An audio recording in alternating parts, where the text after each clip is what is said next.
বছর আগে আমাদের কক্সবাজার আসার কথা ছিল, কিন্তু স্বপ্নটা পূরণ হলো অবশেষে। দীর্ঘদিন ইউটিউব চ্যানেলে কাজ না করতে করতে কণ্ঠের ভিতরে একটা জড়তা কাজ করতেছে। অনীহা ধরেছে, কি দিব ভয়েস সেটাও বুঝে উঠতে পারছি না। কিন্তু যাই হোক, অবশেষে কিছু না কিছু তো দিয়েই ফেললাম। সম্পূর্ণ ভিডিওটি দেখতে সঙ্গেই থাকুন। অলরেডি আপনারা গেস করতে পেরেছেন, আমরা কক্সবাজারে স্টে করেছি, কক্সবাজারে এসেছি। আর কক্সবাজার সি বিচে আসবো না তা কী করে হয়?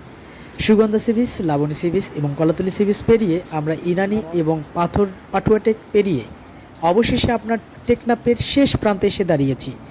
টেকনাফের শেষ প্রান্তেই এই সি বিচটা এত সুন্দর, তাই আর লোভ সামলাতে পারলাম না। রোজার রিকোয়েস্টে সেই সি বিচে নেমে পড়লাম। আমাকে ক্যামেরা হাতে দিয়ে সে আনন্দের সহিত পুরো সৈকত জুড়ে উপভোগ করতেছে গোধূলি লগনের সেই দৃশ্যগুলো।